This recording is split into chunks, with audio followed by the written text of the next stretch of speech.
Hi, everybody. Welcome to the second episode of Serani Sembang. This is a fly by the seat of your pants production. Welcome to the second episode of what was launched last week.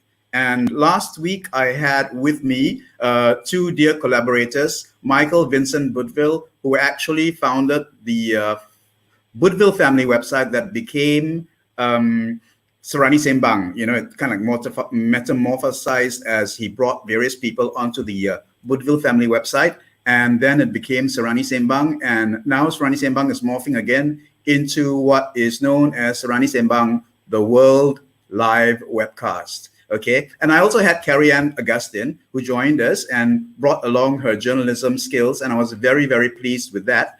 And they will be coming back later down the line. Meanwhile, I have with me various people. Now, Serani Sembang began as the Budville family website, and it brought on a huge slew of Budville descendants from all over the world. So this is what I'm going to be doing similarly here on the show today. I'm going to be bringing various Serani from all over the world, some of whom are related, some of whom are not, some of whom are Serani either by blood, some of whom are Serani because a parent was Serani, as well as those who are married to Seranis. Okay, so the first person I'm going to bring on, and I'm very, very happy that she actually decided to do this with me at the very last minute, okay, is my cousin, my beloved cousin, Brian Jasmine Area.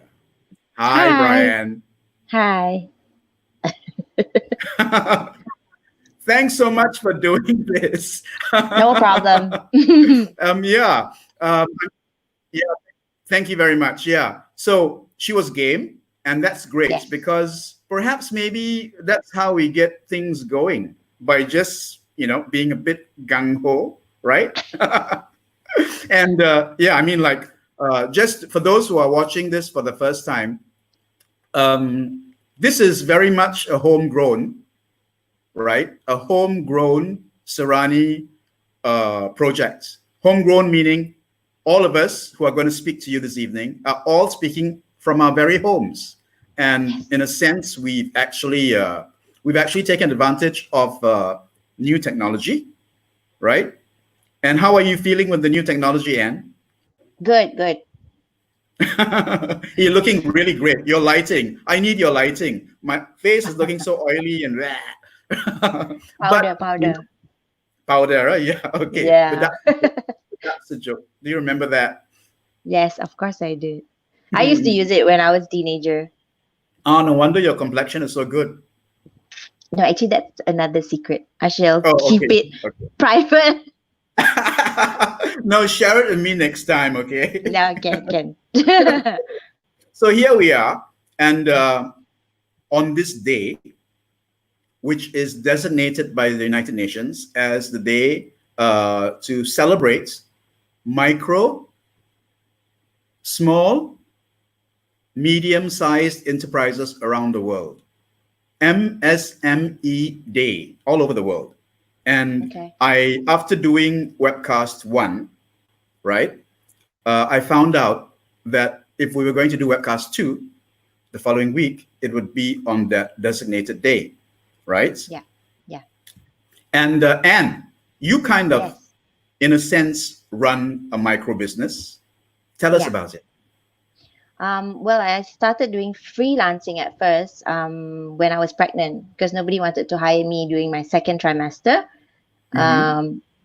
So I started writing for various publications, newspapers, online magazines, and then actually it took my friend who I partnered with to do my own business. So I just started. Actually, I just turned 1 year old like a few days ago.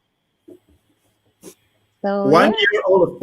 Okay, tell us about this business. This little business that you've got going. Apart from the writing. I do that as well. It's actually a boutique agency of my own. I do influencer engagement, digital marketing, translation, press releases. Yeah, just stuff like that. Yeah, you inspired me. So did I? Oh, Yes. that's nice to know. No, this is all The, unplanned, right? I didn't pay you to say that, right? no, because you were one of those who actually pushed me to write, and you went through some of my Oh, articles, you gave me comments, you gave me your links for your profile, your writing stuff. So yeah, it kind of like made me like, okay, I can do this, I can do this. And writing to me is a skill which you can make money lah.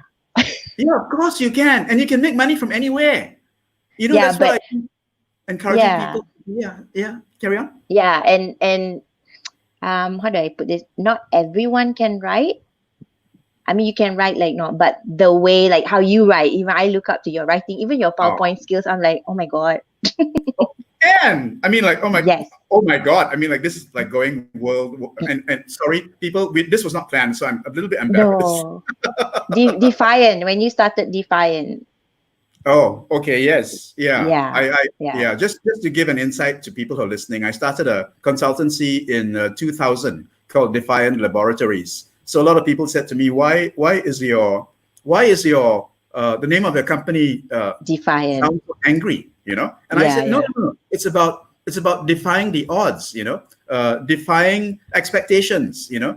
Just getting out of the box and stuff like that. yeah. And when I did it, Anne actually had just finished college, right? I was still in Oh, college. you're still in college when I asked her to join Yeah, me. So she was my bodyguard. She was my PA. I And just this is finished college. Maybe I just finished.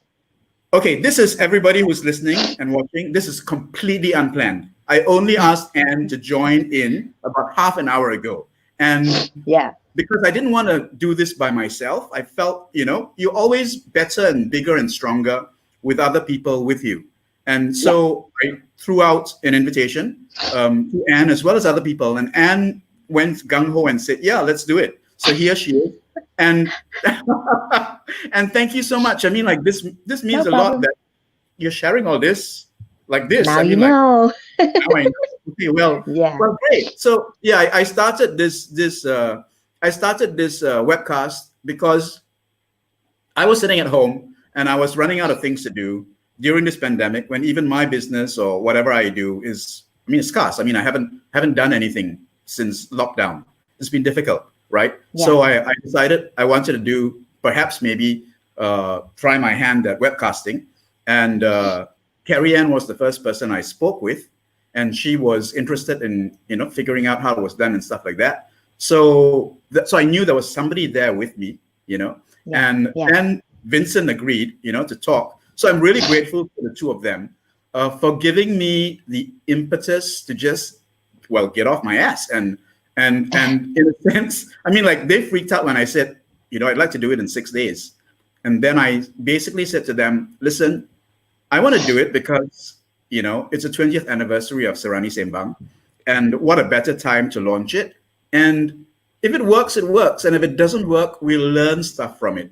And I can Yes. tell you, I have learned so much. I've learned how to use this streaming technology, right? I've, I've learned how to I've learned how to look at calendars and finding out, okay, if my show is going on this date, perhaps I can tie it in and make it topical. Yeah. I learned how to pujo others to help me along, and yeah, which is I think very important if you have a vision or a dream, Yeah. Yes, in a sense that there has been a price that I've had to pay. I'm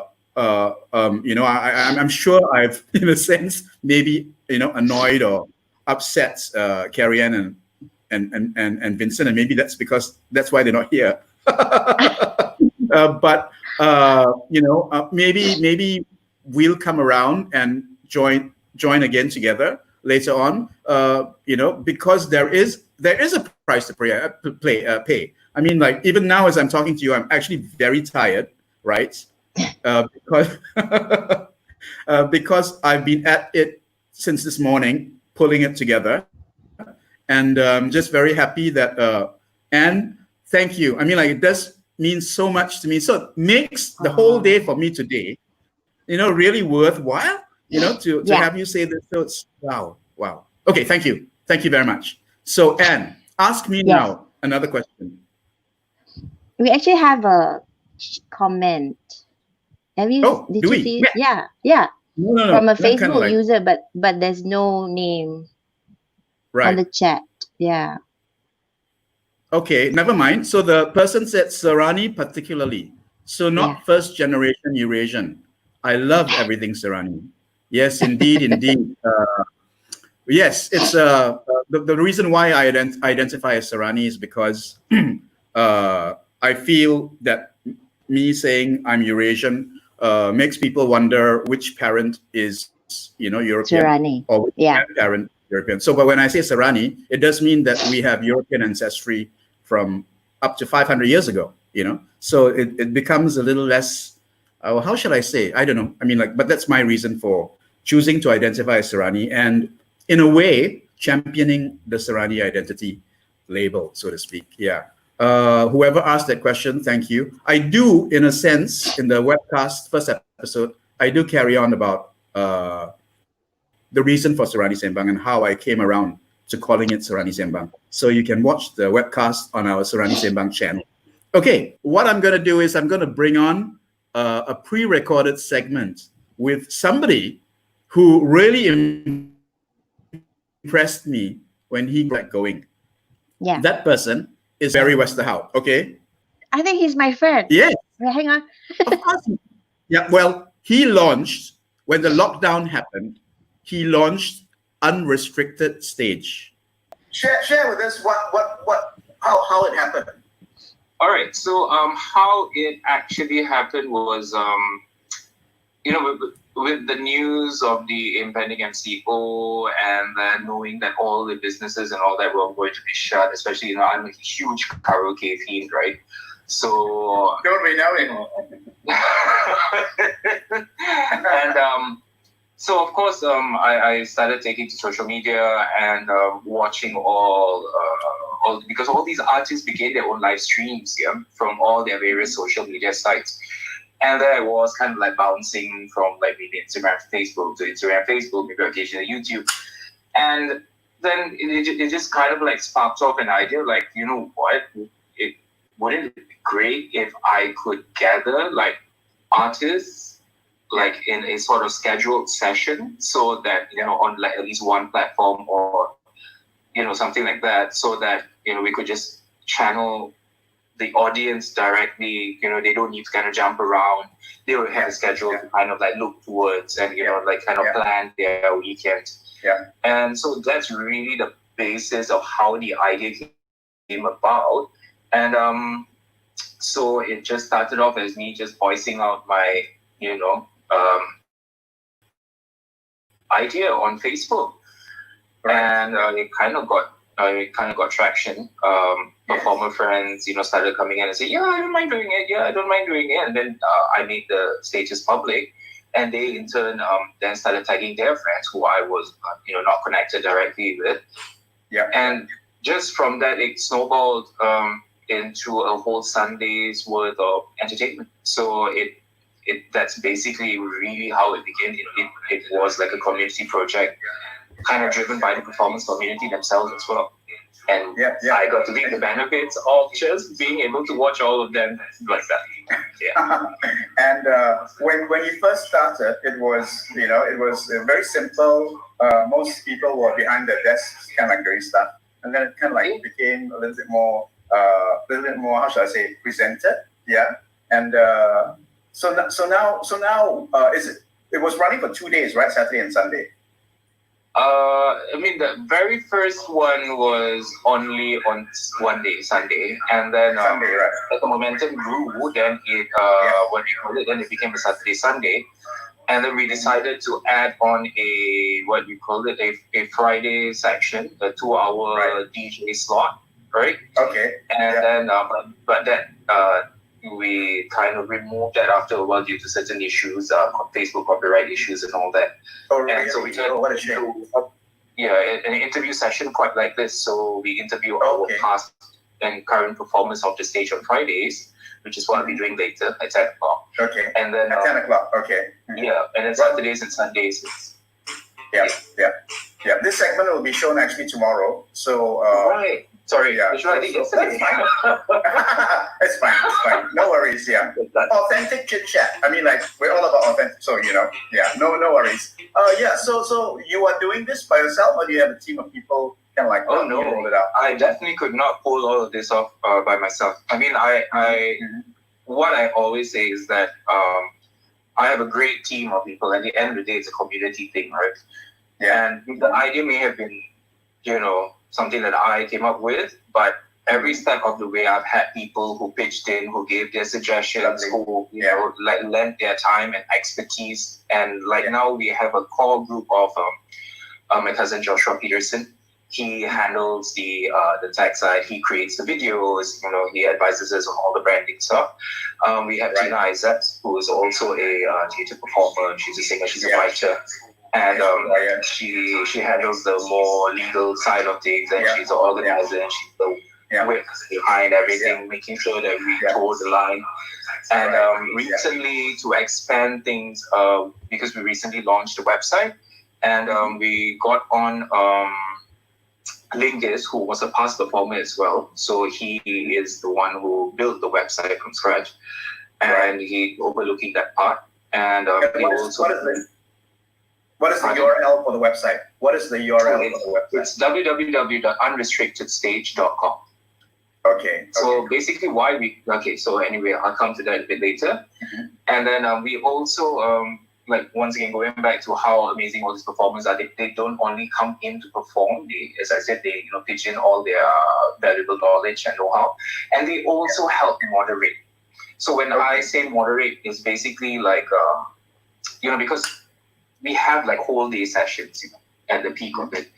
And in the beginning, it was me and maybe Tina and Joshua who were taking turns okay, you take this segment, you cue the people, if there's anything wrong, you go and quickly try to, just make sure that the show is on, right? Yes. And so we managed, the performers were kind enough to even come on board to help us do that. So we allocated sort of time segments for them. Okay, so VJ, you are between 1 to 4, then Kelly, you take over from 4 to 6, that sort of thing. And then some of them will moderate, and after that they'll stop, they get ready, and then they'll come on stage and perform. So we've had Kelly Sue, who's been performing with us since day one. She's only taking a break this week, I think, and maybe a couple of weeks after. And Emily Thomas, we had Diving VJ, we had Lingus, we had Juliana Heng. We had so many people who came on board, and I really am so appreciative for that.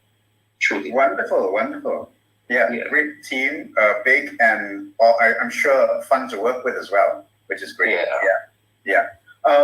So has it gotten to a point where, in a sense, maybe because I haven't been on it, I was following it at the beginning, and I was really impressed. And so tell me, is it being monetized? Are you seeing kind of it happen to be some kind of revenue stream for all these musicians and performers who have lost, avenues of earning a living?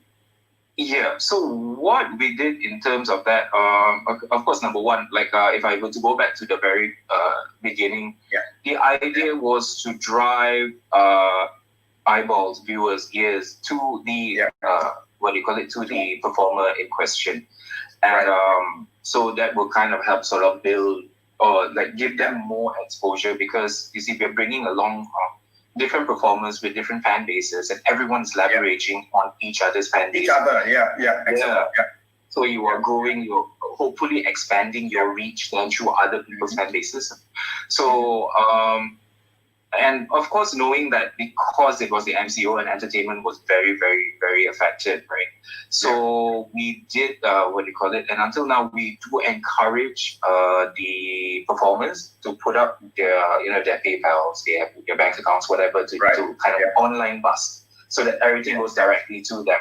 Right. Yeah. So okay. Yeah. So that's what happens. With the platform that they receive direct kind of financial rewards based on their own kind of appearances. So it's not about Okay, cool. Yeah. But you see, another thing is, as a stage itself, we are trying to because at the end of the day, we kind of leverage off each other. So, Yes, you know, absolutely with right. these, Yeah, yeah, these amazing performers give our stage a name. We give them a platform to raise their name as well. And the more eyeballs that we get, you know, maybe slowly, I think like during prior, we managed to pull in a sponsor, a couple of sponsors actually, who, well, they didn't give us any money per se. What they did was they gave out prizes for the audience and also the performers. So that's what. Okay. Well, slowly catch a monkey, you know, and it's really important to, in a sense, be patient and give it some time. But yeah, I mean, like, I think what you're doing is wonderful because it's, as you say, you know, galvanizing like-minded people together to create, you know, something that a community of performers and audience members. And yeah, you're absolutely right about audience development. We often take for granted,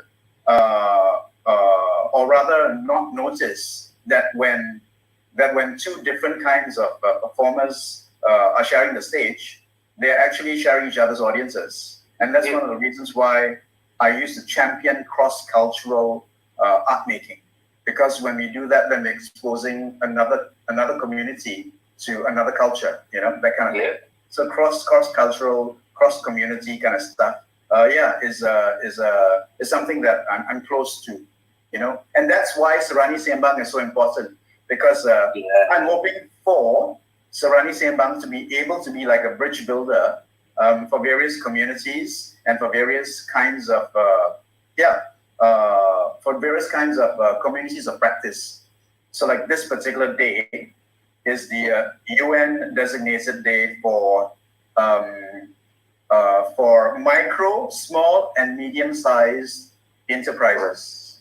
Yeah, and so I thought what you were doing was incredibly enterprising and persistent, and you know, had its own kind of like mojo. You know, like great, yeah, wonderful, yeah.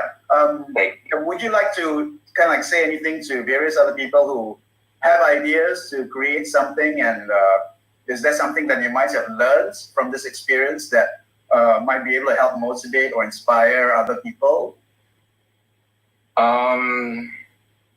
You know, well, like for instance, I think like you know, when I put out the idea itself, it really was all about, you know, just voicing out an opinion, and I was very, very, very grateful and very thankful that, you know, people came on board.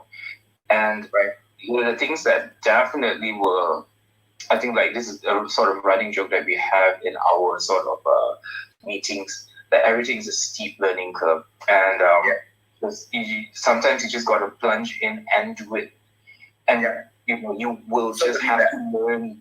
You have to learn as it goes. We do not have time to learn anything. Like, you know, I was watching that earlier video, and you're like, sorry about this kerfuffle, sorry about that kerfuffle, and Vern totally understand. You know, we've had, you know, if you talk about kerfuffles, right? We've had a whole platter of kerfuffles, and I think it's really a matter of the team, you know, communicating well with each other. And like, you know, we always have to come to consensus on things and respecting each other's opinions. And very importantly, you know, it's about how you sort of relate to everyone. You know, you kind of like have to understand that each person has their own set of beliefs, thinking, you know, that sort of thing. And sometimes, you know, especially when you're organizing something with so many different people, you do, you know, come across certain times which can be somewhat challenging. But yeah, you know what, you just go ahead with it, and you just got to stick to your guns. And if you feel that this is the way it should go, this is the way it should go. You know, and that's something that I really, really had to learn. I learned so much from Tina and Joshua on this. Because I personally am such a huge softie. I'm like, okay lah, tak apa lah. But the other two were like, what?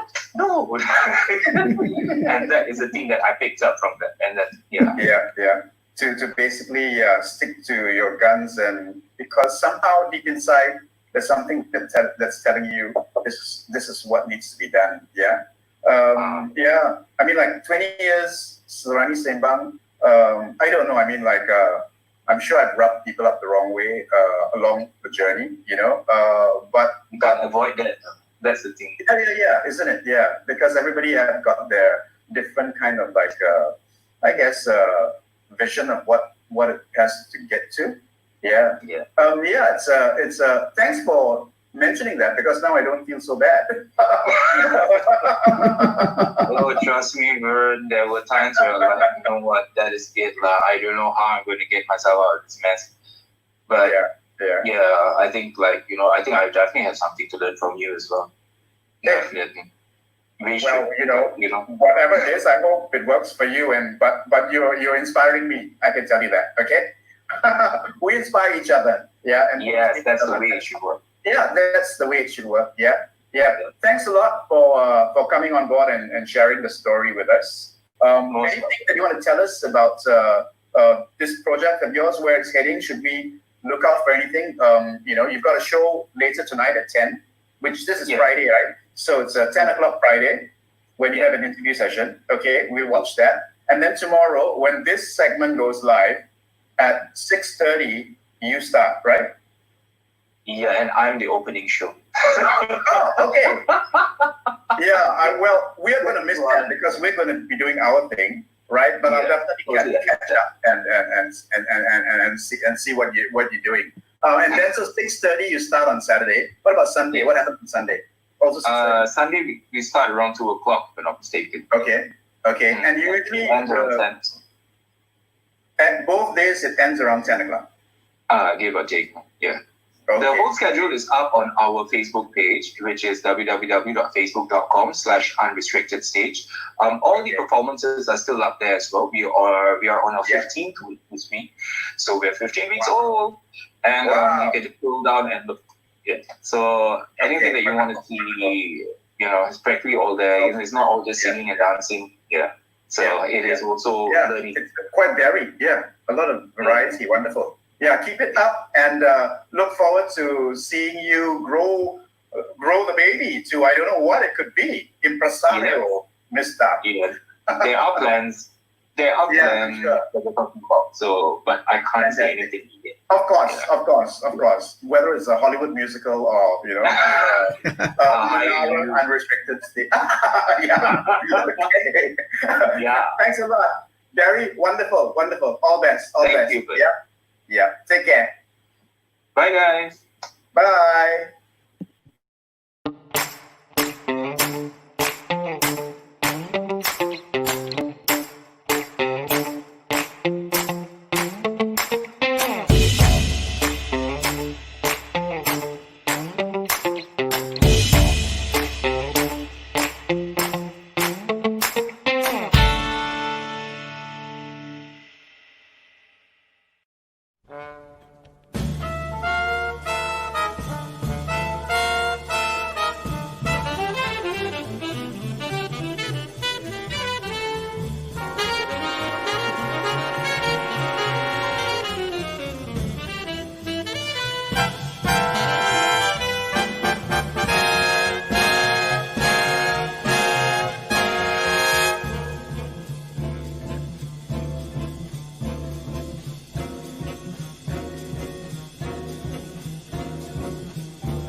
Okay, here I am still struggling with this.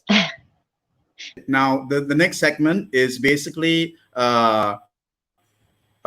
you could say an international segment, because we got the wonderful Sheila Wyatt Beggs from Singapore, right? Who is a very old friend of mine. She is based in Singapore, and we've acted on stage together.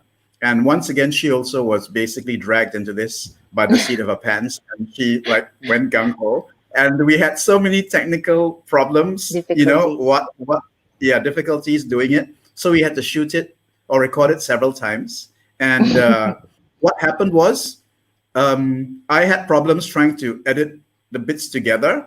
And somebody in Kuching somebody I know, a guy called Casey, who is in Kuching.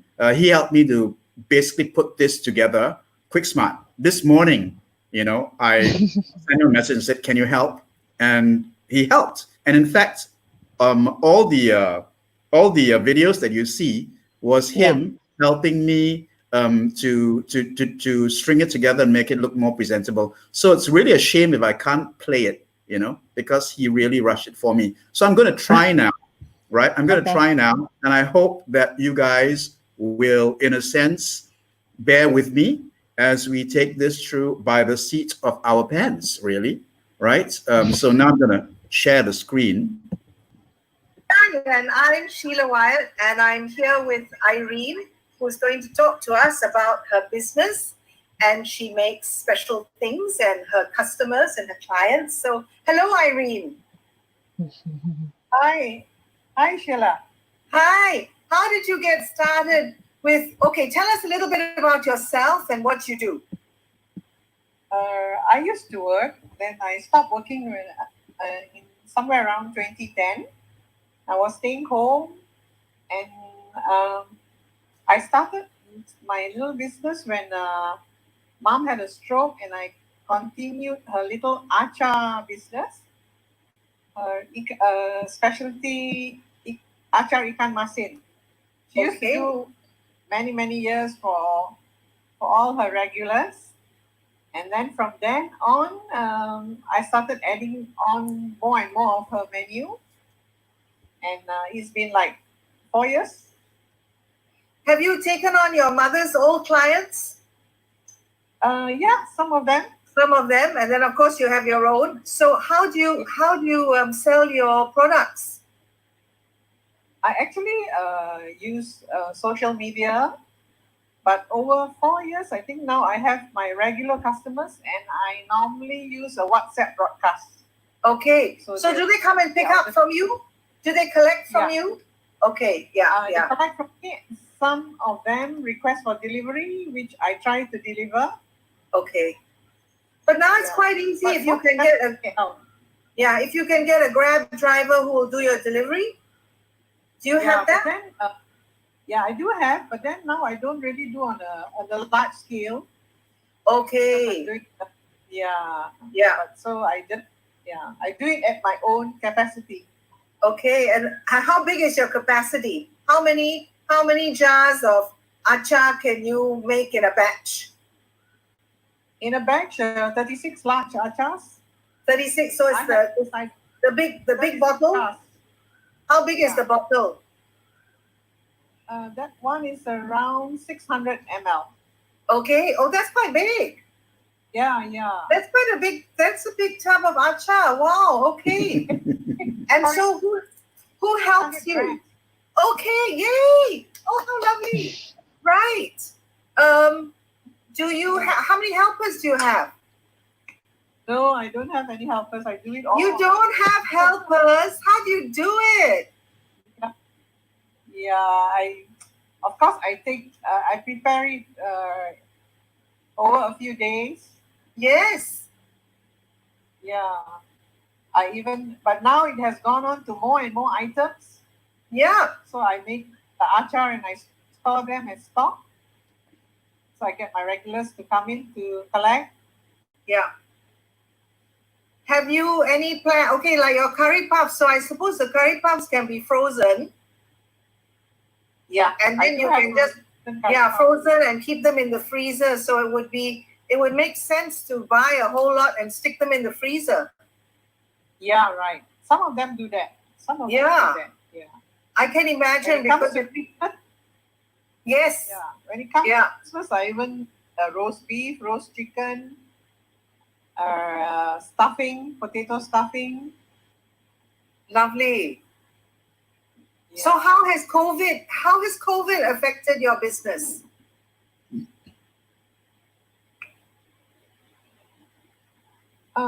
When it first started, I actually stopped temporarily because I don't go to the market. Yeah. Now it's just stuck. Yeah, I just started to do it again because I'm a bit more confident to go to the market. Yeah. Right. Yeah. So basically you had a 2-month break. But laksa has been for a few months. I've seen Vernon with your laksa, so I'm always looking at it and thinking, oh my goodness, this looks amazing. Yeah. Have you? I haven't been in KL since my last trip to KL. I was really lucky. I managed to come up for a friend's wedding, and that was February. So we were so lucky to just get this one wedding in, and then everything just, stops after that. I'm so happy we've got Irene and Anne today, who are going to talk about their little micro businesses, how they started, what made them do it, who their customers are, and how they have been affected during COVID-19. Okay, I'll start with Irene first. Irene, could you tell us a little bit about your business? Yeah. So I actually started my food business like years ago. It all started with my mom's homemade recipe achar, and from then on, I moved on to many other of her recipes, and now I've got like almost more than 10 items on my menu, and most of my customers, they usually order online or through my WhatsApp broadcast, and they come and pick up the items, or sometimes I try to arrange delivery for them. Most dishes are mainly masakan serani. And how do you have any helpers with you? No, I do it alone, single-handedly, because I don't actually do it in a big volume. It's just something that I can cope with. Like my achar, I can do like about 36 big jars in a day. Okay, that's quite a lot. But the achars, I usually stock them up. So as and when they want, they come over and they buy. Yeah, and my niece helps me to distribute that in Ipoh, because mom used to live in Ipoh, so she has a lot of customers from Ipoh. So my niece is the one who distributes to her customers in Ipoh. So the achar has been going on for about 4 years. And how often do you make a batch? Item that's actually very popular, the Chinese laksa. Sorry? How often do you make your achar?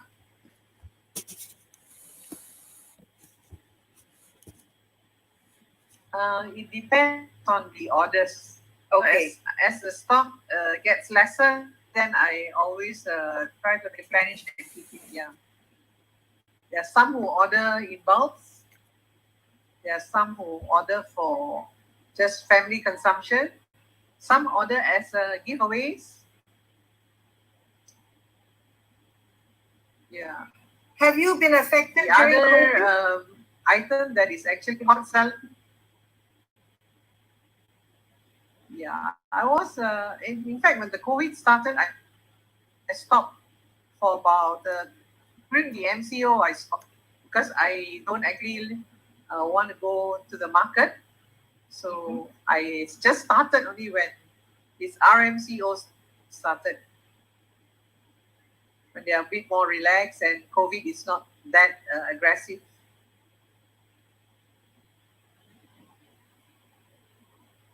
Were there a lot of cases in Ipoh?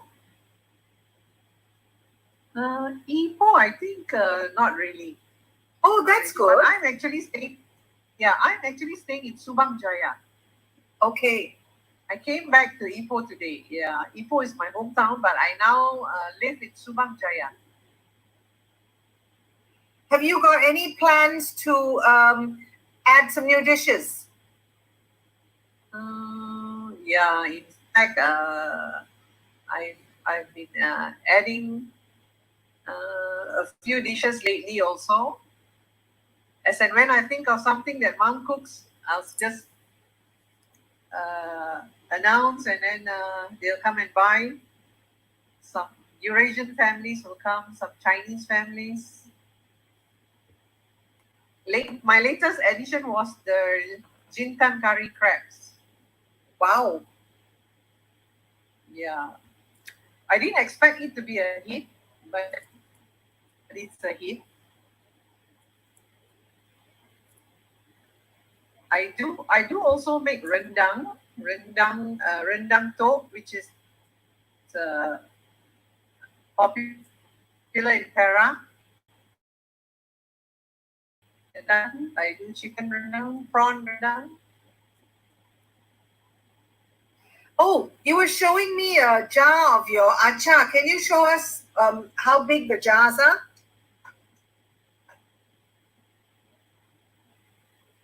Sorry? You showed me earlier one of your jars of your achar. Can you show us?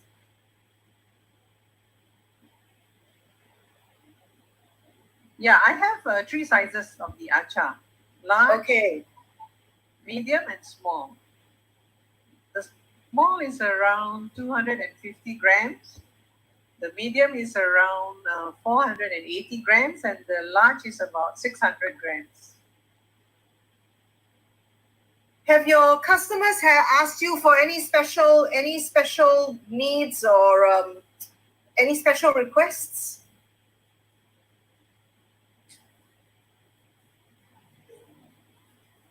Special request for? For any of your pickle or your achar or For the anything achar, like that? Yes.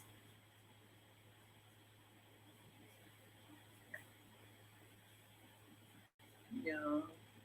Sometimes Sometimes. they've got some requests for, because the achar comes with like ikan masin and onions, pickled onions. So apart from online, so all your business you conduct online and through your WhatsApp group. Yeah, right. Have you found, is this easy to do? Just online in my WhatsApp group. Yeah. Is this easy to do? Yeah, it's easy because everything is pre-ordered. So Yeah. whatever I make is definitely sold. Sold. So it's easier that way. Yeah. So, and then I can control the orders. I accept only what is within my capacity. Okay, that's lovely. That's lovely, Irene. I'm going to ask Anne now how Anne got started with her little enterprise. And over to you, Anne. Yeah, hi Sheila. Hi. Actually, nice to see you again. Yes. Been a long time. It has. I actually wasn't in the food business at all before the COVID struck. I was actually teaching. I was a fitness instructor, actually, teaching dance. And when the COVID struck, I had to stop all my classes, and I started cooking for the family because we were all confined indoors. So I started cooking for the family and posting pictures on Facebook of the various dishes that I used to cook. And I got a lot of favorable responses from those pictures. And so I thought to myself, why not I cook for people, and let them experience some Serani food. And that's how it got started. And actually, I was also inspired by this mother and son duo who started Devil Curry Kitchen. And they helped me get my food business started, in a sense that they told me how to organize the orders. And when you are in a food business, when you're catering food, you need to be really organized so that people receive their food in time and that the food is fresh and so on and so forth. So, and that got me started. So my first dish was, I started with vindaloo, okay, chicken vindaloo. And I used to cook every day. It was very, very popular, mostly with my personal friends and my husband's golfing buddies. And from the chicken vindaloo, there were lots of requests to do some pork dishes because most of the catering people out there, they don't do halal dishes. Yeah. Yes, so that they can reach a wider customer base if they cook halal food. Yeah. So I just, okay, never mind, since cooking is just a hobby of mine, it's not really a serious business, it's just a micro business, as you would say. I decided to venture into cooking pork. And so from chicken vindaloo, it evolved into pork vindaloo. All right? And of course, you need to have variety. You can't be on vindaloos all the while. So I switched over to making mutton curry, the Serani style, which is my mother's recipe. And that also was very popular, and that carried on for about 3 weeks.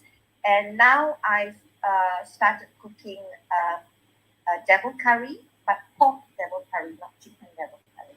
And that too has been very popular.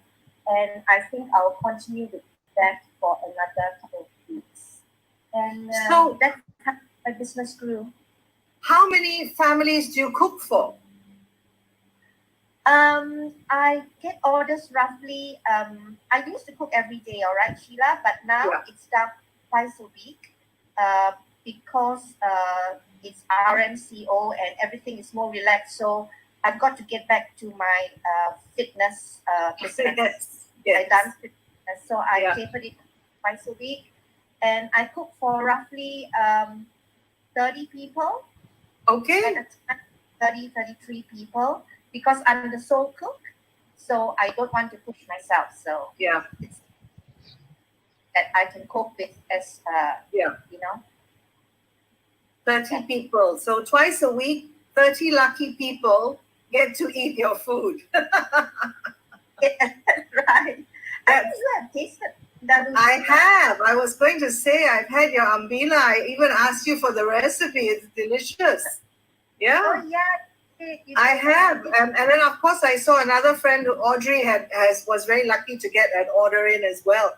And with Irene's food, I see Vernon eating it. So every time everybody just sits there and thinks, oh gosh, You know what? I'm a very lucky man. I've eaten all your cooking, Sheila's and as well as Irene's. When I come to town, I cook for Vernon. Yes, he's sometimes that. So and when we share our food. I have been ordering your food. I love your top rendang, amazing. Irene's top rendang is amazing. I've had Anne's vindaloo, which then I ordered for a friend of mine who actually gave me a piano. In exchange, I gifted her with Anne's vindaloo. Yeah. And Sheila also does. You used to do ginger syrup. I did. Sheila used to do ginger syrup. I used to make a ginger syrup, which we sold, but I sold in KL in just the fairs. So again, very seasonal, small quantities. Mind you, I had an army of help, right down from the gardener to the guardhouse. The guardhouse fellow would be peeling the ginger at night. I'd give him 10 kilos of ginger and he'd just sit there watching the screen and peeling my ginger. I mean, it was a little community village enterprise. Yeah. Lovely. I really enjoyed it. But again, it's the small quantities. It's what you can manage. You have a following and you keep them happy. And of course, there's nothing that kind of, you've got it at the point because it's still home cooking. As soon as it gets deeper, it's not home cooking anymore. It evolves into something else. Yes. Yeah. And I always remember, if the achar is very good, or the sambal is very good, or the ikan masin is very good, everybody says, I'm just going to buy this because my wife can't cook. So long as I have rice, I'm happy. And we'll just your achar and your sambal and fry an egg. And if I may add, during the lockdowns, in KL, in Malaysia, right? People were ordering food and getting it delivered by Grab. And I don't know whether it was the same experience for where you are, Sheila, but here in KL at my condominium, at about 11 a.m., an hour or 2 hours before lunchtime or even dinner time, the guard houses would be piled with food that has been delivered by the Grab. Yeah. Yes. And this comes around to and your experience where you started your food business during the relaxing of the MCO, right? So you could, or was it during the MCO? During the MCO. So like in the second week into lockdown, you started the business and you were going full on, kind of. It was the third week. Yeah. And whereas for Irene said that when the lockdown started, because you didn't want to go to the market, right? You kind of like tapered off your business for a while. Is that correct? Irene froze, but I think so. She did say that earlier. Yeah, Irene froze for a bit. She said that she didn't do during that. I found that with our COVID, because we went into 2 months of it, I cooked a lot at home. And you know the families who are very lucky where everybody at home can cook. So we seldom order in food, but we would always have our once a week treat of wonton mee or something that honestly he can cook it better than me. Yeah. Well, yeah, food is such a, how should I say, is such an essential item. Yeah. And I think we all learned to appreciate great home cooking. And it was lovely to see, various people, like me, for instance. I went and bought a set of pots and pans to start cooking myself. Very good. Well, I would get the recipes from these two ladies because I'm pretty sure I've seen Irene's food and I know what Anne tastes like. Yeah. Well, okay. Any last words? Irene, you've kind of been frozen. Is there any last words you'd like to say to us? It's really something nice. It's really something nice, cook and share whatever recipes that we have, and you see people enjoying. So it's not just about the business; it's a sharing. Yeah, it's not even a simple dish like patay sang. Oh, you see it. I think you should be very proud of it. Yeah. And Anne, is there anything you'd like to say? Oh, I'd just like to tell all my followers and would-be followers out there to support Serani food. Yes. Okay. It's most of it is home cooked food because I think there are no coffee shops selling Serani food or restaurant, except for 1 or 2 restaurants, but they are a bit pricey. So take advantage of the homemakers who are cooking Serani food, and you will get the authentic taste of home cooked Serani food. So enjoy. Yeah, enjoy. Lovely. And any last words from you, Sheila? No, I think exactly as Anne says is, support the little business at home. They've been helping you through COVID and everything else, and it's time to, help the small business. And besides, nobody cooks like this.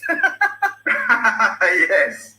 Yeah, a lot of love goes into the food, as Irene mentioned. Yeah. A lot of love. Okay. A lot of love. Yeah, a lot of love. So on that note, I will close the session. Wonderful to have the 3 of you join me to make the 4 of us. And may long live Serani food, long live Serani cuisine, and hopefully one day the 4 of us will have a meal together, and I'll cook. How's that? Okay. Okay. And on that note, we'll end this session. Thank you, ladies. Night. for having me. That was my way of playing the video because I couldn't really do the video in a way that was right for the system. But once this goes on the air, I'll re-edit it and insert it in properly. But thanks everybody for for being patient with us. Yeah. Anything you'd like to say about that segment, Anne? Awesome. But yeah, it's true. Food was like going in and out like crazy during the COVID.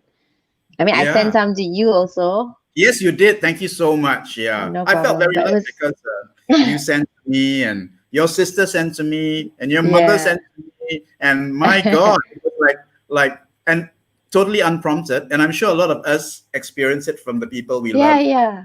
Yeah, my Yeah. friend sent to me like, wow.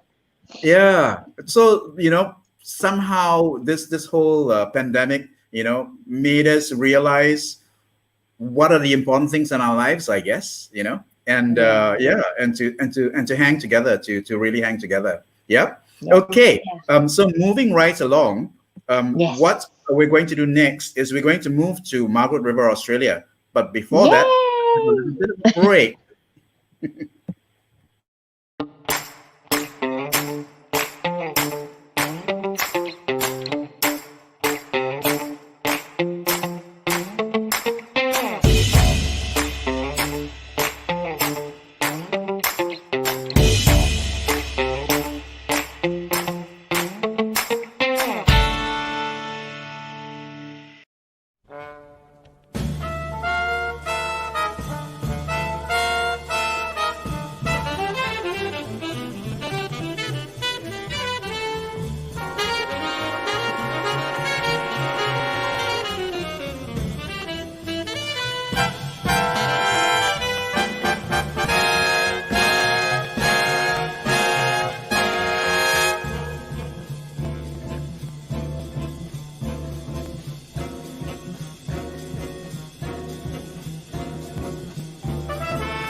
Hi, Anne. Okay. Okay, now I got to take off that banner at the bottom there, right? That you see. Yeah, yeah. So this is Yes. me having to be an octopus while I'm operating all this, and this is what it's all about. So, I mean, like I'm learning new things, etc. And as Yeah, I'm good. rolling along, yeah, and you too, right? You're getting a hang of like how it's all like either hanging together or not hanging Yeah. together. And You're the sound man and the switcher Yeah. and everything. everything, yeah.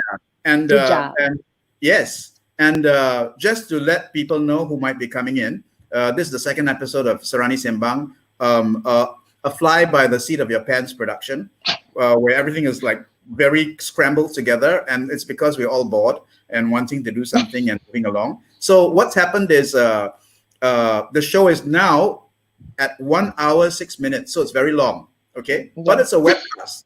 So people will come in and go out. Nobody's going to yeah. be sitting there. Yeah. So I completely get that. I'm just very glad for my guests who have been very patient, sitting backstage, waiting for their turn. I'm really pleased with that. Yay. Yeah. And so I'm going to bring on our next guest. We're going to be moving to Margaret River, right? Let's to look go. to look at Serani folk, right? How they are running their business. Okay. Now I'm going to bring in Drrrr. Cinnamon area Oh. and Jim Matten. Hello. Hello. Hi. Is Jim? I might put the light Yes. on. Hi, Hold on. Jim. Hi, The Cinnamon. lights- Yeah. Hi. Can Jim hear us? No, Jim's not hearing us. Jim's frozen and Cinnamon's disappeared. So this is what happens when we do a live. I'm hearing you, but it's breaking up badly. That's it. That's better. It's been breaking up badly all evening. Oh, okay. All evening it's been breaking up. Oh dear. So I hope you can just roll with me as we move along.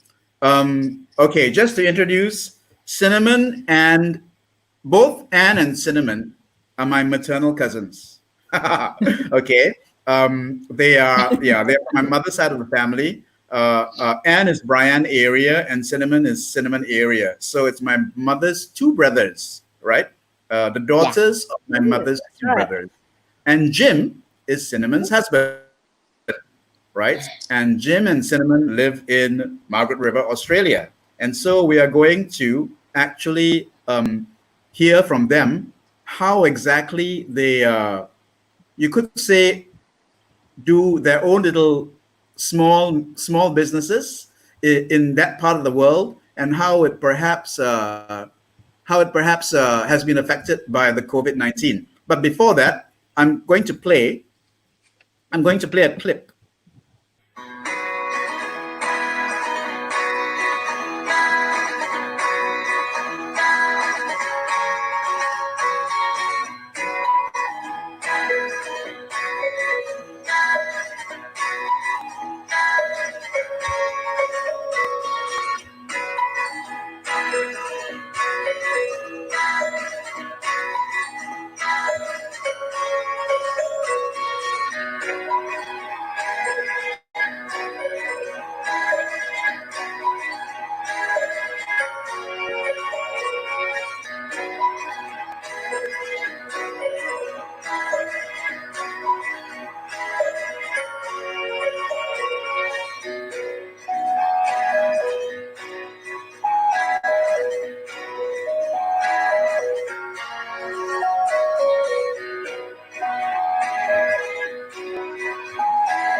Hi.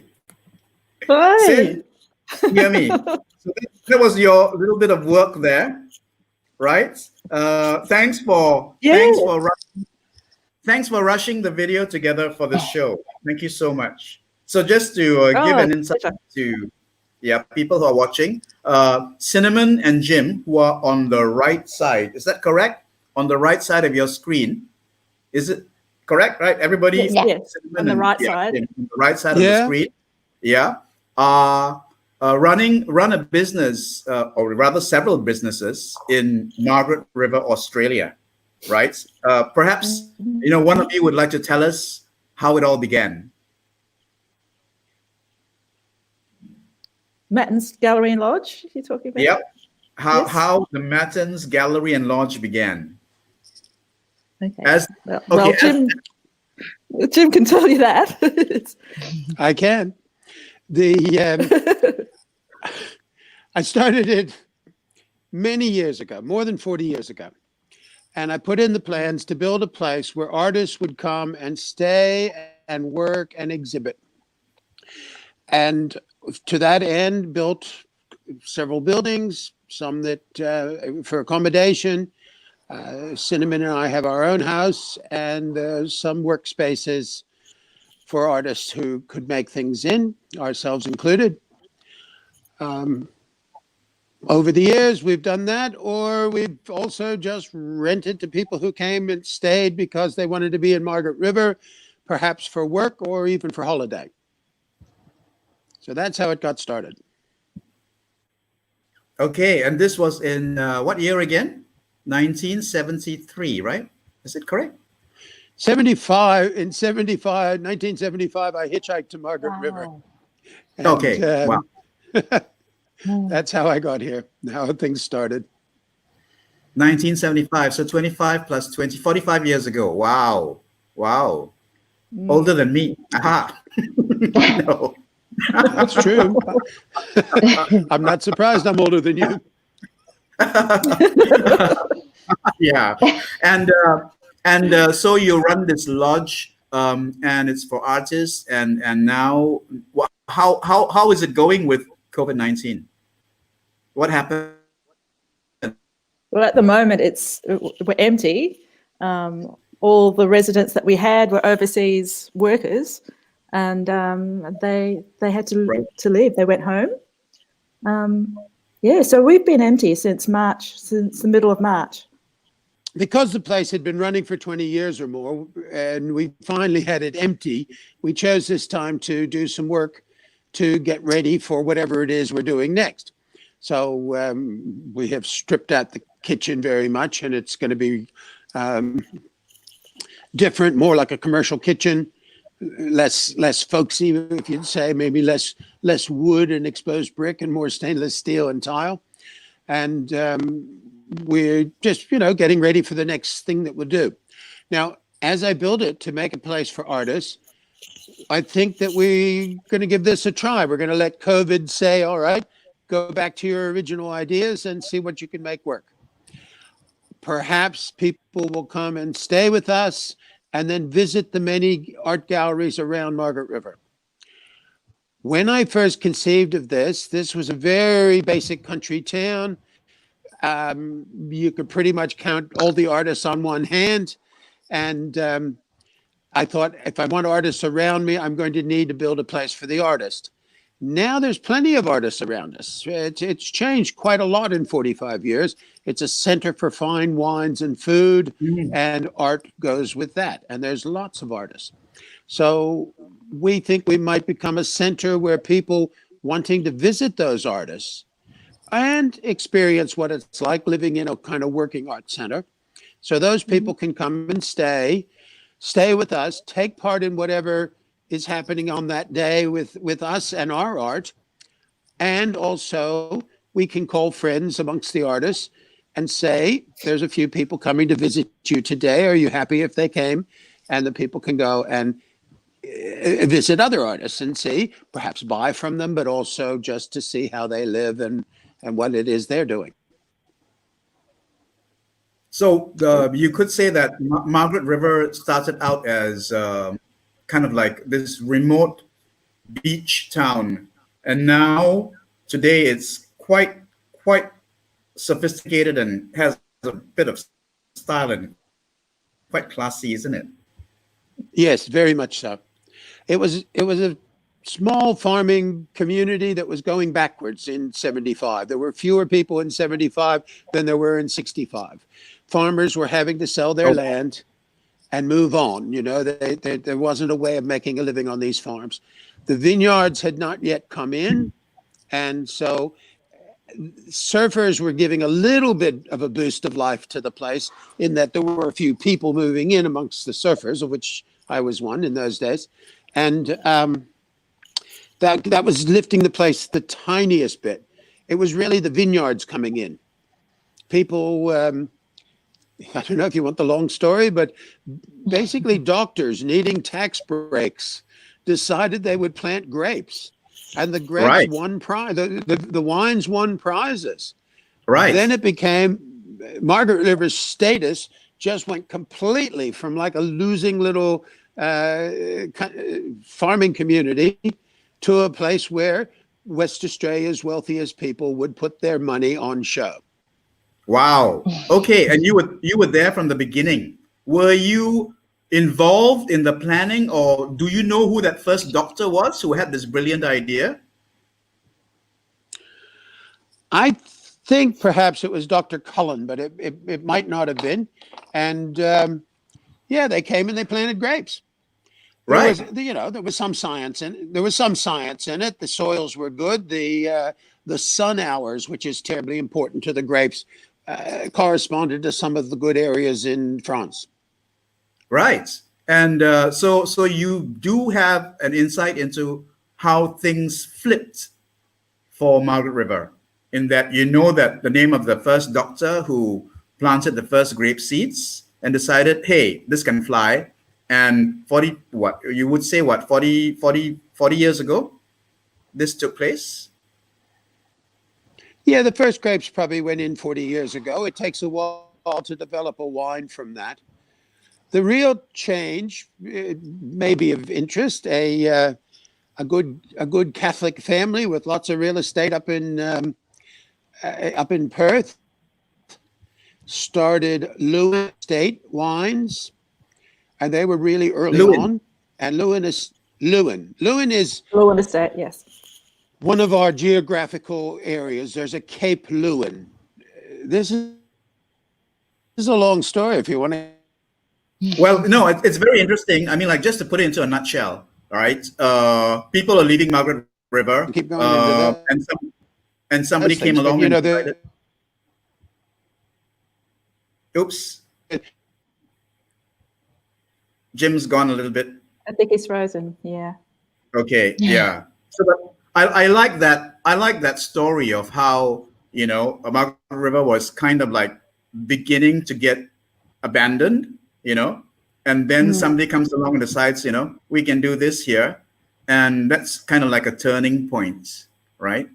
And yeah, and it was a complete idea, out of the box idea, like, let's plant some grapes, and before you know it, other people are coming to plant their grapes, and before you know it, it's wine country, and because it's wine country, it invites a certain kind of visitor or business to also, because now you've got chocolate factories and other kinds of high value food items, right? Yes, that's right. We've got chocolate factories, a lot of breweries actually coming up too. Right. So we have various beers, and then tourists are coming just to experience the natural beauty of the area. The surfing in particular is very popular. So then you've got the caves and the forests. Yep. So yes, so it's a whole package. Exactly. I mean, like, I go to Australia every year to visit my auntie, who happens to be Cinnamon's mum, and I make it a point to go and visit Cinnamon and Margaret River every year, and it's always such a treat. So yeah, tourism, by its very nature, is a fascinating thing, which has actually been badly affected by the pandemic, right? So yes, that's right. yeah, but what's interesting is you've decided, okay, if this is going to happen, we're going to go from rustic to futuristic. I'm not sure how you get that one. Rustic to futuristic. Western Australia is doing very, very well. Maybe a blend, a fusion of it. With the COVID virus, West Australia pretty well has it under control, which means people aren't allowed in. West Australians are allowed to travel within their own state. Now, the state's huge, as you've experienced. Oh, You've yes. been up north with us, and we only went a fraction of the way north. So Western Australia is actually half the size of continental USA, if that relates to anything. So it's massive. People can travel within there. We have a business for tourists. The tourists are West Australians. So we're looking for a niche in that market. Wonderful, wonderful. So it's always about looking for the silver lining, isn't it? About learning.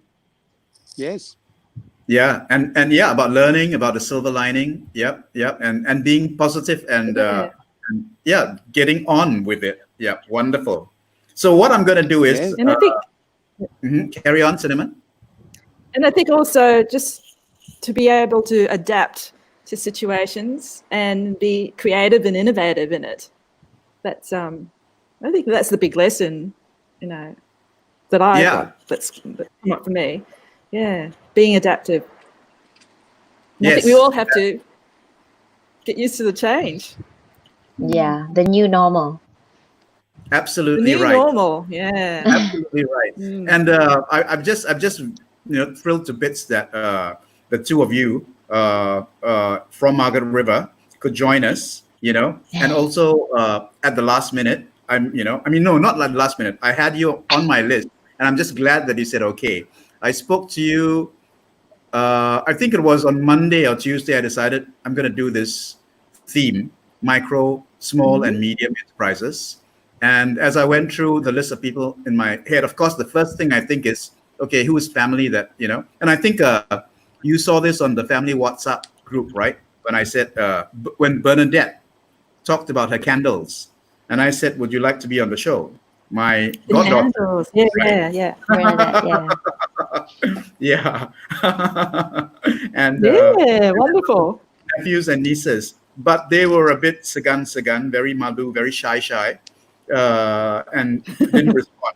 And so I just, went ahead and got this done. So maybe Bernadette's candles will come on the show the next time. But thank you so much. And yes, anything you'd like to ask, Anne? I'm just kind of like hogging the stage, my dear It's co-host. okay, it's your show. No, but your co-host, they jump in there and anything you'd like No, to well, ask, speak about. no, not yet. Nothing yet. Nothing yet. Okay. I haven't been to Margaret River. I've only seen like pictures and written articles. But yeah, I can't wait to go, of course, because it just looks so lovely. Yeah. And you're most welcome to visit us. Yes, I will. It's on my list. It's been on my list like forever. Yeah, and to the viewers out there who are watching us, make sure that when you go to Perth, Western Australia, you head down to Margaret River. You look out for Cinnamon and Jim at the Mayton Gallery and Lodge, okay? And you're going to offer a special. If anybody says Serani Sembang to Cinnamon or Jim, right? When they stay there, apparently, this is what Cinnamon and I talked about yesterday. You want to share, Jim? If anybody says to you, Serani Sembang, I'll say Salamat Datang, and that I think that Cinnamon worked out one night free for each night you book. So you book one night, you get the second night free. wow, Wow. that's like a 50% discount. A little bit. Lovely. 50% discount for Seranis who say For Serani. Say Serani Serani Sembang. Sembang. Yeah. Yeah. I don't think we're going to be wonderful. I don't think we're going to be run off our feet with it. 50% discount for any Serani who turns up in Margaret River and goes and books a room at Cinnamon's and Jim Mayton's Lodge and Gallery will get an extra day for every day they book. And Sure. I think that what they need to do is book before they arrive because we are very small and we're quite often full. So just driving in is not a great way to come to us because you'll find that we're full. Yeah, But thanks yes, for we'd pointing love that to out. see them. Yeah, so They book may, early. they book may early. have to cook. They may have to cook us a nice dinner.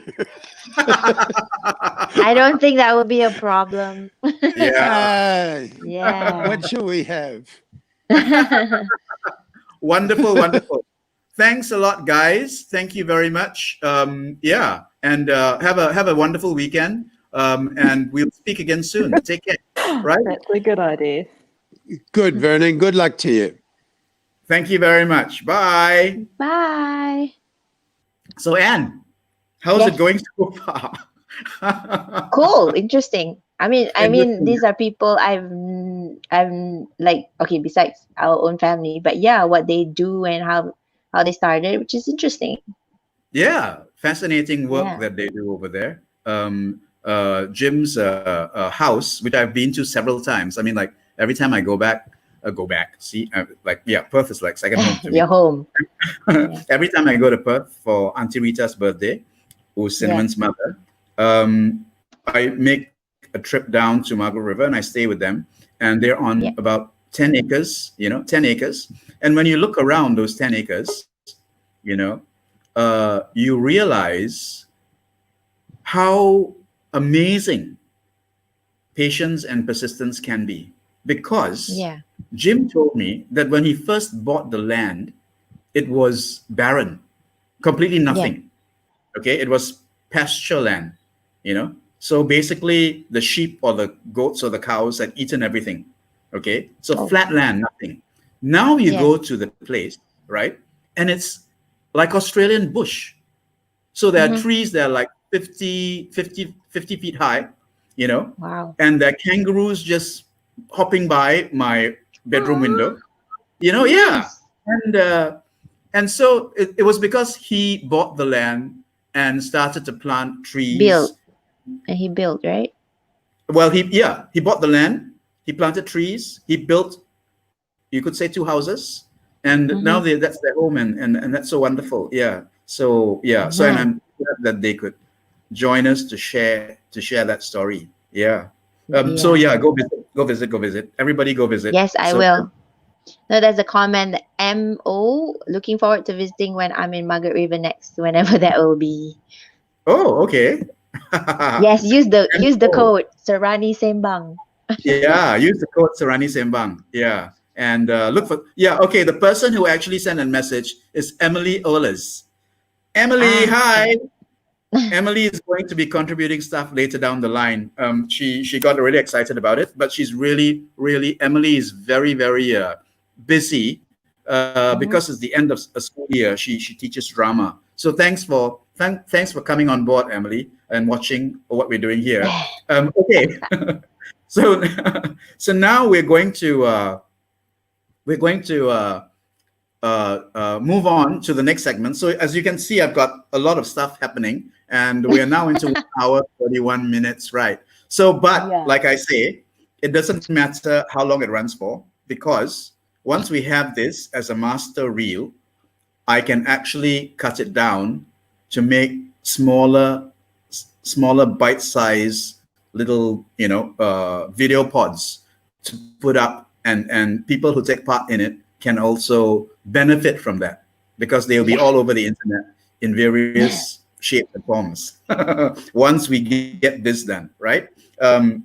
So now I have to do the octopus thing, and I've got to look for Joshua's.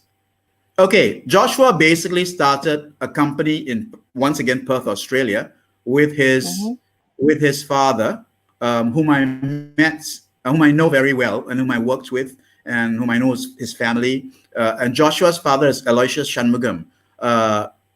Joshua's father, Aloysius' mother is Serani, and she sadly, passed away several months ago. Yeah, and so what happened was Aloysius came to Malaysia for her last few weeks, or maybe even months, I can't remember, but was here, and then COVID hit, and so Aloysius was stuck here and has been here, and he cannot go back because the borders have closed. But meanwhile, it hasn't stopped him and his son Joshua, whom you will meet, from doing this thing together. And this thing is starting a company which is actually bringing Australian natural, organic, good stuff to Malaysia. Yeah. Okay. Cool. So I'll run the video, but I'll take us out first.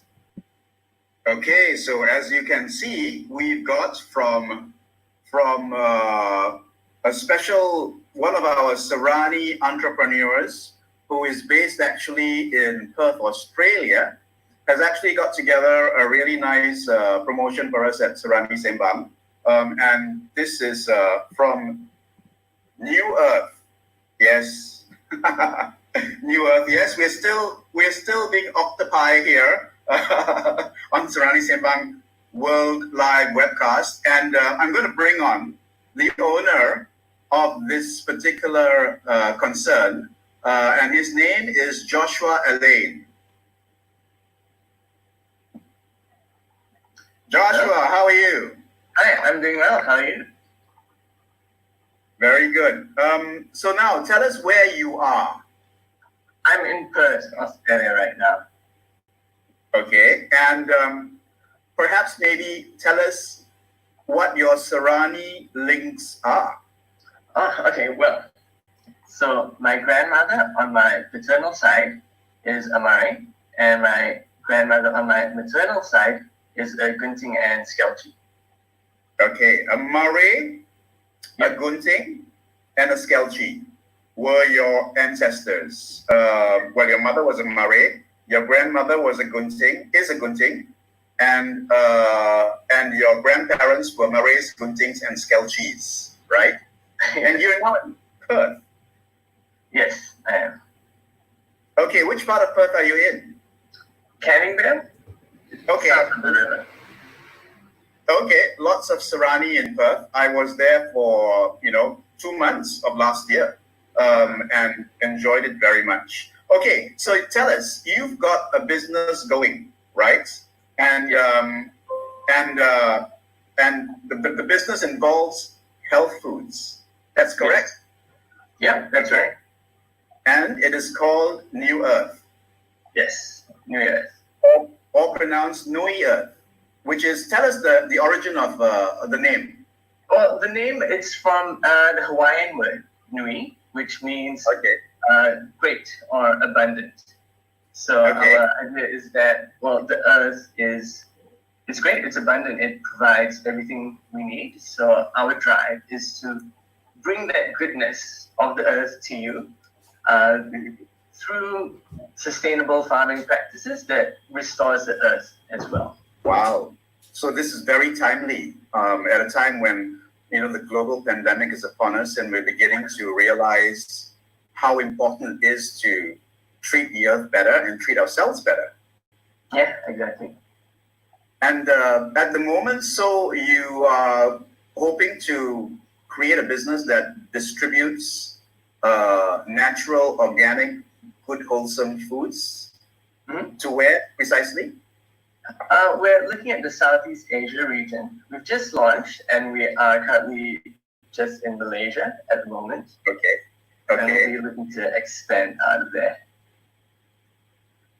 And at the moment, what are your product lines? Maybe you have some product lines on your slides that you'd like to show us and talk about? Yeah, sure, I do. At the moment, a big focus of ours is olive oils. We love olive oil. It tastes great. It's healthy for you, and it works in a lot of our foods. You can use it as a side to dip breads in, or it over your food, or cook with it. And this is what it comes like from us. You can get it in a 2-liter box. It's a 2-liter box. Yes, wow. With a cap on it, so you can spend however much you want. Or you can go to the more traditional route of a bottle. Mm-hmm. And how big is this bottle? This is 330 milliliters. And I can see the... Mm-hmm. Mm-hmm. Sorry, go on. Yeah, the brand is Mount something? Mount Zero. So tell us. Yeah, we've partnered with Mount Zero Olives, who's based in Victoria, Australia. And they are an award-winning olive oil grower over here. Yeah, we've got the exclusive distribution. So you have exclusive distribution to both to Malaysia and where else? The Southeast Asia region at the moment. Okay, fantastic. So even if you're in Singapore, they can, Serani people, our folk can actually contact you to get the product. Yep, yes, we can. Okay, so I believe we have lots of restaurants run by Serani people in Serani Eurasian people in Singapore, and I'm sure they'd be interested in especially the cartons, right? Because that's for kind of like industrial servings, if that's the right phrase to use. Yeah, you could. We for the business side of restaurants and stuff, we also have 15-liter casks. So Wow. bulk orders, yeah. Okay, and what other products would you have? Well, you can't have olive oils without olives. Of course. Yeah. So we have a range of that as well. It includes Kalamata, Manzanilla, Arbequina, or Gordo olives.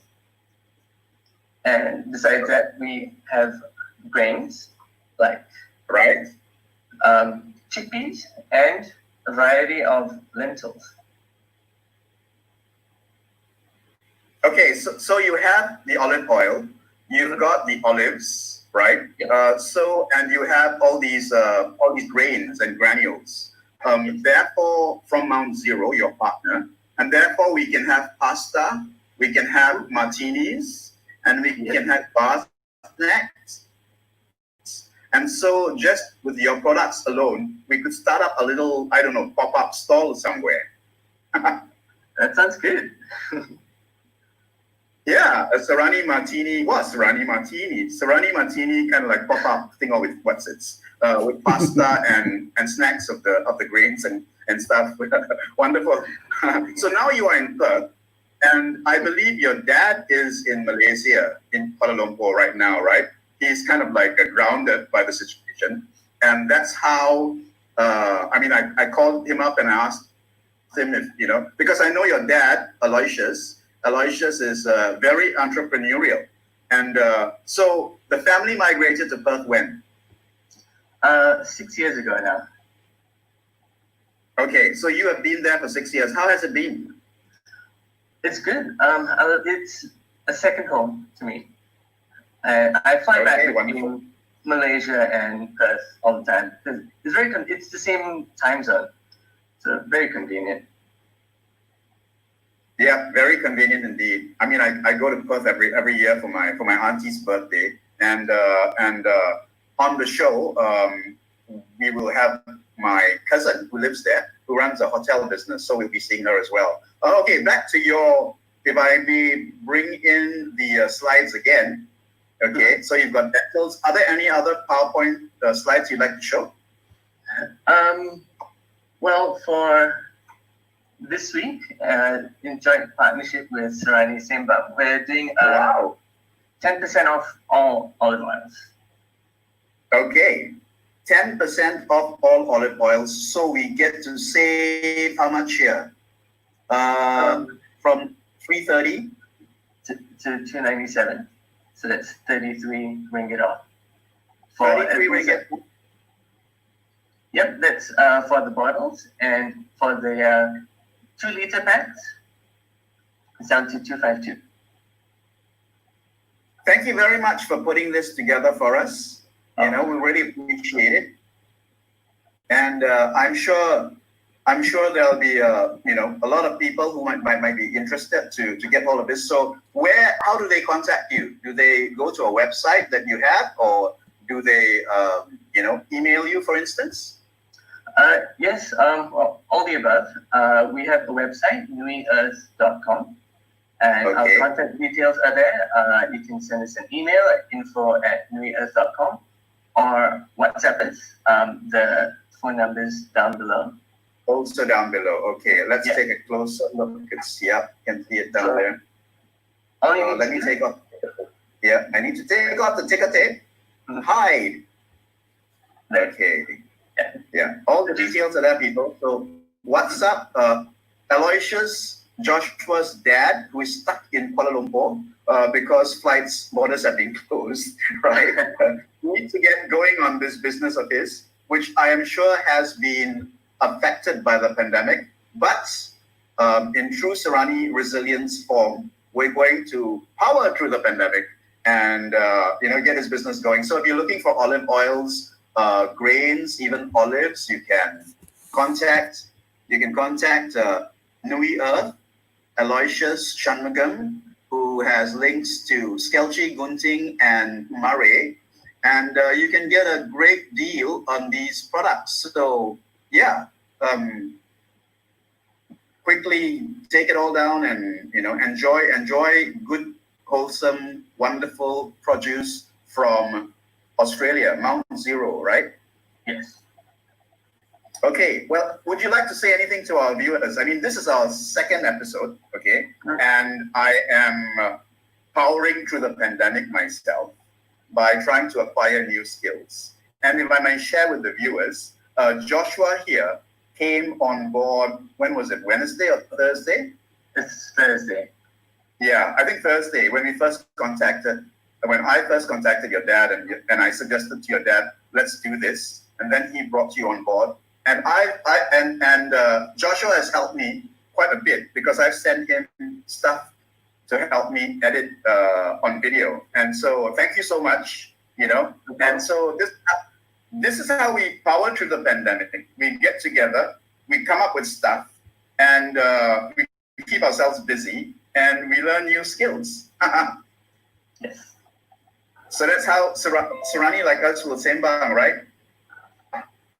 Yep, that's the way we roll. Okay, thanks a lot, Josh. Any last words from you before you say goodbye? I think I should mention about our promotion. We are locked into just Malaysia at the moment. So if you're overseas, very sorry about that. But you can drop us a contact as well. Just mention Serani Sembang, and we can try work anything out with you. Okay, but what about people in Singapore? Would they be able to order? I think so. I think that might be fine. It's public data, right? Yeah, okay. Well, anyway, they contact you and you sort them out. And you'll see what you can do to get the product to them with the Serani Sembang discount, right? Yes. Just mention Serani Sembang. Okay, wow, fantastic. And this goes on for how long? 2 weeks. 2 weeks. 2 weeks from today, which is the 27th of June. 2 weeks from the 27th of June, this promotion where you can save from $30 I think, $33, up to $33 on 33 ringgit on Mount Zero olive oil from New Earth. So it's niuearth.com. Sorry, NUI earth.com. Let me show that card again. Yes, the discount card, right? Okay, and it's NUI earth.com. That's how you get in touch with Joshua to get your wonderful Mount Zero olive oil, olives and various grains, whole foods from NUI Earth. Thanks a lot. See you again soon, Josh. Thanks a lot, and have a great weekend. Congrats for 20 years. Oh yeah, 20 years indeed. How old were you 20 years ago? 6 years old, right? I was 6, yes. So it's almost as old as me. Okay. Yeah, absolutely right. Thank you so much for joining us, yeah? You take care. All the best to the family. Bye. Bye. Bye. See you soon.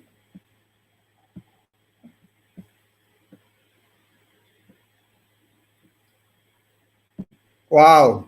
So that was me. That was me and Joshua just earlier in the afternoon, because he wasn't available. Yeah. So that's how it's been happening. NUI Earth, NUI Earth, NUIEarth.com. And Joshua said that they had an idea to do a business from last year, and they actually launched it in early March, just as COVID was taking on the world. Yeah. And then, of course, Joshua's paternal grandmother, passed away in I think just before March, just around March, because I attended the 7-day prayers, and I saw Eloy there, and so he's been stuck here since then.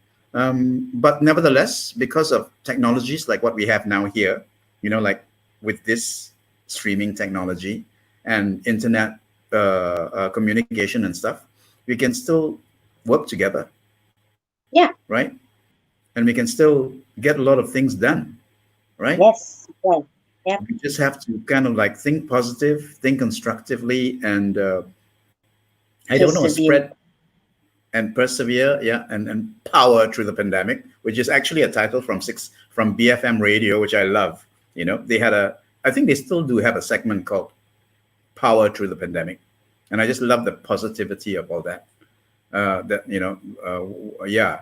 And so, what else do we have to say? Anything you would like to say, dear cousin?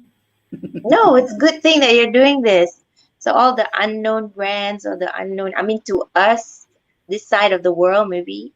So Yeah. yeah, now I know Nui Earth and catering. The Acha kind of got me there. I'm like, she's only in Subang Jaya. I'm still gonna Only find Subang Jaya. her. Yeah. Yeah. And well, Anne is in Kelana Jaya, and Irene is in Subang Jaya, and Sheila comes down every once in a while to cook up a storm. So yeah, so it's all happening. Yeah, wonderful. Yeah, so I just like to reiterate that whoever is still with us, right?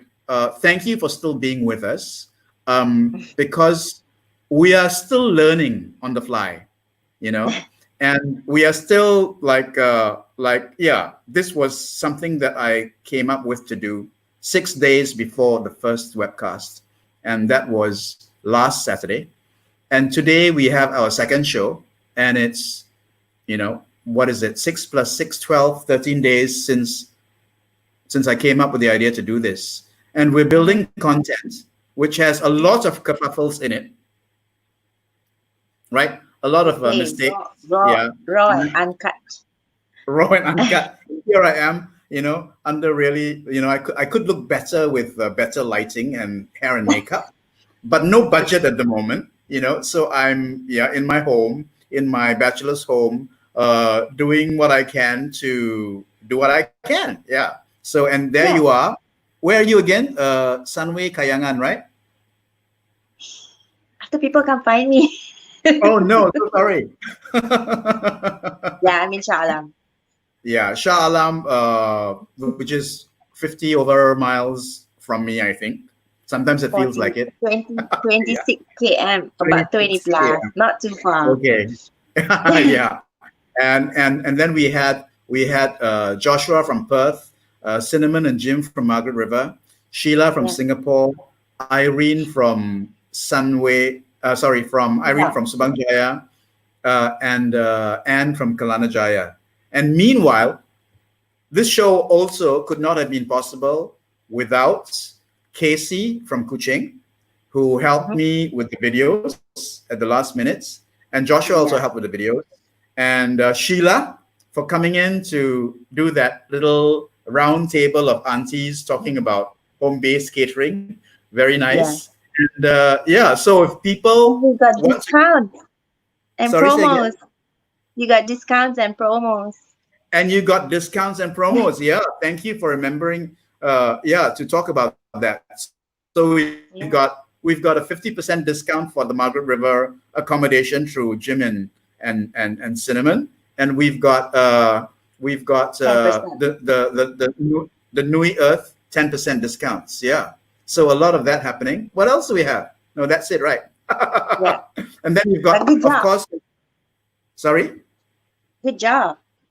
Yeah, good job. Good job to you. Thanks so much. Really appreciate that you came on. Yeah. And so if anybody would like to be a part of this crazy project of mine, to just power through the pandemic, to get on with, finding out how to produce content and stream it, etc., I'm very happy to have anybody join me. We learn together and we grow together. And that's what it's all about, right?